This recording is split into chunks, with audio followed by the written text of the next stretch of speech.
দর্শক, রাজধানীর শাহবাগে নিয়োগের দাবিতে অষ্টম দিনের মতো আন্দোলন করছেন প্রাথমিকে সুপারিশপ্রাপ্তরা। আর এই বিষয়ে বিস্তারিত জানাতে আমাদের সাথে যুক্ত হচ্ছেন সহকর্মী ফজলে রাব্বি সৌরভ। সৌরভ, আন্দোলনকারীদের কি অবস্থা এখন, আর যান চলাচলের কি অবস্থা দেখছেন জানাবেন আমাদের।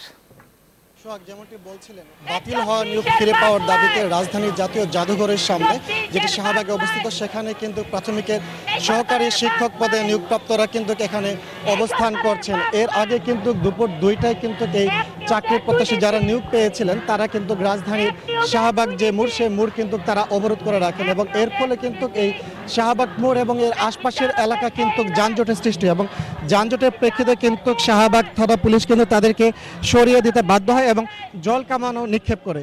এই মুহূর্তে কিন্তু এই যে যারা বাতিল হওয়া নিয়োগ ফিরে পাওয়ার দাবিতে রয়েছেন শিক্ষকরা, তারা কিন্তু জাতীয় জাদুঘরের সামনে এখন তাদের অবস্থান কর্মসূচি পালন করছেন এবং তারা নানা ধরনের স্লোগান দিয়ে সেই অবস্থান কর্মসূচি উজ্জীবিত করে রেখেছে।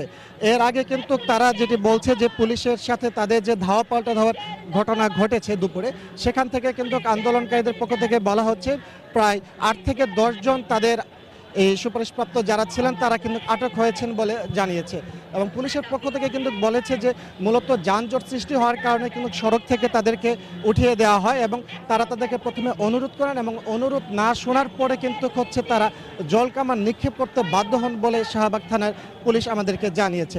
এর পরিপ্রেক্ষিতে কিন্তু এই মুহূর্তে কিন্তু তারা শাহবাগ যে মূল সড়ক, সেই মূল সড়ক ছেড়ে কিন্তু এই মুহূর্তে তারা অবস্থান করছে এই জাতীয় জাদুঘরের সামনে এবং সেখানে কিন্তু এই মুহূর্তেও তারা রয়েছে এবং তাদের পরবর্তী কার্যক্রম সম্পর্কে কিছুক্ষণ পর তারা সাংবাদিকদের সাথে কথা বলবেন বলে তারা আমাদেরকে জানিয়েছে।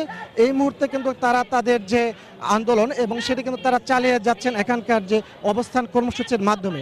এর আগে কিন্তু প্রাথমিকের 6531 জন সহকারী শিক্ষক পদে যারা নিয়োগ পেয়েছিলেন, হাইকোর্ট কিন্তু তাদের সেই নিয়োগটি বাতিল করে দেন এবং বাতিলের এক পর্যায়ে কিন্তু সহকারী শিক্ষকরা কিন্তু রাস্তায় নেমে আসে এবং রাস্তায় নেমে আসার পর কিন্তু তারা তাদের যে আন্দোলন কার্যক্রম সেটা কিন্তু চালিয়ে যাচ্ছে এবং আমরা জানতে পেরেছি যে কিছুক্ষণ আগে আজকে কিন্তু একই দিনে প্রাথমিক শিক্ষা অধিদপ্তরের পক্ষ থেকে কিন্তু এই বাতিল হওয়া নিয়োগের বিষয়ে হাইকোর্টে দেওয়া রায়ের বিরুদ্ধে কিন্তু প্রাথমিক শিক্ষা অধিদপ্তর হাইকোর্টে আপিল করেছেন।